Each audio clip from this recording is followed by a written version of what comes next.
Paytm की success story में allegation का पहला धब्बा लगा नवंबर 2016 में, जब पेपैल ने पेटीएम के ऊपर एक केस करी पेपैल की लोगो और कलर कॉम्बिनेशन को कॉपी करने की वजह से। उसी साल में पेटीएम और एक कंट्रोवर्सी का हिस्सा बन गया। 2016 8 नवंबर के दिन पीएम मोदी ने 500 और 1000 के नोट को बंद करने की घोषणा की और उसके अगले ही दिन पेटीएम ने फ्रंट पेज एड्स में अब एटीएम नहीं पेटीएम करो बोल के जो कैंपेन चलाई थी उसके बारे में सवाल उठने लगी। नोटबंदी का फैसला, जिसे सिक्रेटिव बताया जा रहा था, जो 8 नवंबर रात के 8 बजे लिया गया था, तो ऐसा कैसे हुआ कि 9 नवंबर की सुबह के न्यूज़पेपर में पेटीएम ने प्रधानमंत्री की तस्वीर के साथ नोटबंदी को सपोर्ट करते हुए कैंपेन चलाया था? क्या इस कंपनी को पहले से ही पता थी कि डीमोनेटाइजेशन होने वाला है? लेकिन जो भी हो, इस कंट्रोवर्सी से पेटीएम का कुछ बिगड़ा तो नहीं, बल्कि पेटीएम और भी पॉपुलर हो गया। पर इसी समय के आसपास कुछ और कंट्रोवर्सी भी सामने आ रही थी। उसमें एक था पेटीएम के साथ चाइना का रिश्ता। साल 2015 में अलीबाबा ग्रुप नाम की एक चाइनीज कंपनी ने पेटीएम के अंदर $680 मिलियन इन्वेस्ट किया था और पेटीएम का 40% स्टैक उस समय अलीबाबा ग्रुप के पास था। तब लोगों ने पेटीएम को काफी क्रिटिसाइज किया। लोग बोलने लगे कि जब पेटीएम को अपनी बिजनेस बढ़ानी हो तब ये लोग इंडिया की पीएम और तिरंगे का सहारा लेके एड्स चलाते हैं, देशभक्ति के नाम पे अपना प्रोडक्ट बेचते हैं और इसके पीठ पीछे चाइनीज कंपनी के इशारों पे नाचता रहता है। तब दबाव में आके विजय शेखर शर्मा ने चाइनीज कंपनी का जो शेयर था उसे काफी कम किया। आज की डेट में पेटीएम का करीब 13.5% हिस्सा चाइनीज कंपनी के पास है।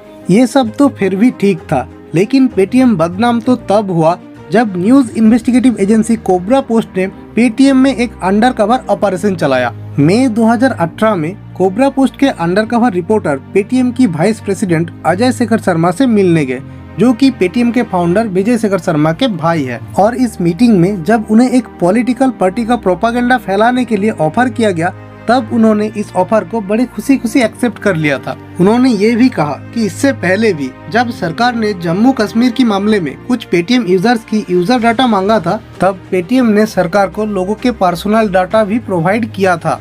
इस कंट्रोवर्सी के चलते पेटीएम का नाम तो खराब हुआ था, पर इनके बिजनेस में ज्यादा कुछ असर नहीं पड़ा था। असली में पेटीएम का बुरा वक्त शुरू तो तब हुआ जब इनकी लड़ाई डायरेक्ट आरबीआई यानी रिजर्व बैंक ऑफ इंडिया से होने लगी। नवंबर 2017 में पेटीएम ने पेमेंट बैंक लॉन्च किया और ये बैंकिंग सर्विस प्रोवाइड करने लगा और इसके महज 7 महीने बाद ही जून 2018 में आरबीआई की तरफ से पहली वार्निंग लेटर आ गई थी। आरबीआई की ऑडिट में पाया गया कि Paytm anti money laundering regulations को ढंग से फॉलो नहीं कर रहा था और जो कस्टमर्स इनके बैंक में अकाउंट बनाते थे उनका केवाईसी ठीक से नहीं किया जाता था। तो आरबीआई ने कहा कि जब तक गलतियां सुधर नहीं जाती तब तक पेटीएम कोई भी नई बैंक अकाउंट नहीं खोल सकता। इस वार्निंग के बाद पेटीएम ने अपने सिस्टम में कुछ चेंजेस किया और जनवरी 2019 में आरबीआई ने पेटीएम को कस्टमर्स के लिए बैंक अकाउंट खोलने का परमिशन दे दिया। फिर इसके 1 साल बाद गूगल के साथ पेटीएम की लड़ाई हो गई।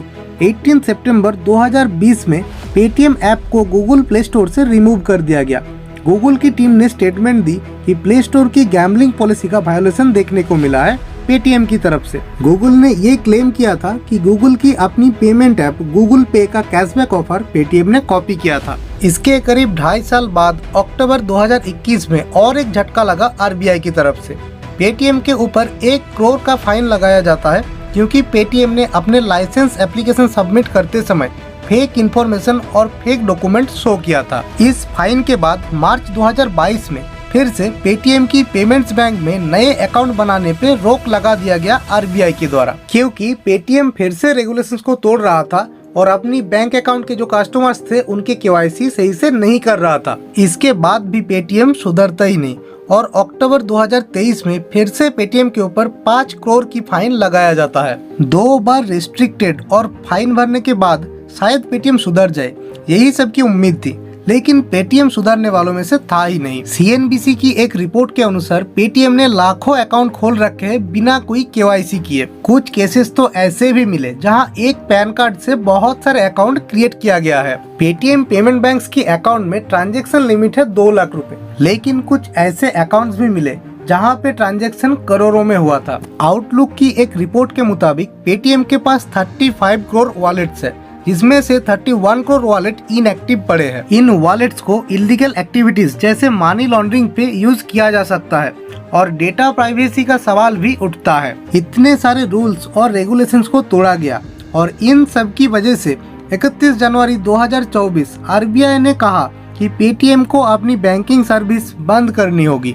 29 फरवरी 2024 के बाद से पेटीएम पेमेंट्स बैंक कोई नई डिपॉजिट एक्सेप्ट नहीं कर सकता, अकाउंट्स में टॉप अप नहीं किया जाएगा और कोई भी नई अकाउंट ओपन नहीं किया जाएगा। आरबीआई की इस फैसले के बाद देश भर में हल्ला मच गया।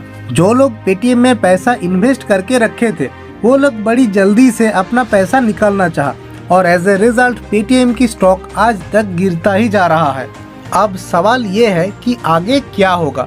पेटीएम ने अपने सोशल मीडिया हैंडल्स पे कई बार ये बोल चुका है कि पेटीएम अभी भी पहले की तरह काम करता रहेगा और फरवरी में विजय शेखर शर्मा ने भी ऑफिशियली ट्वीट किया इस मुद्दे पे और उन्होंने ये बोला भी है कि वो इस प्रॉब्लम का सलूशन निकालेंगे और पेटीएम आगे भी चलता रहेगा। इकोनॉमिक टाइम्स की एक रिपोर्ट के मुताबिक पेटीएम अब एक बैंक होने की जगह थर्ड पार्टी पेमेंट ऐप में कन्वर्ट हो जाएगा।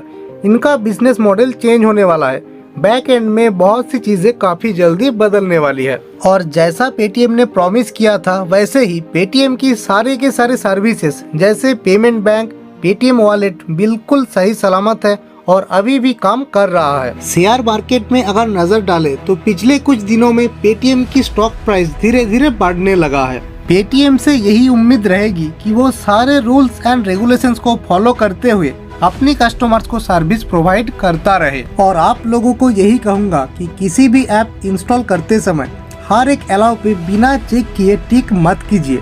अपने पर्सनल डॉक्यूमेंट्स अपलोड करते समय प्राइवेसी पॉलिसी को सही से चेक कीजिए।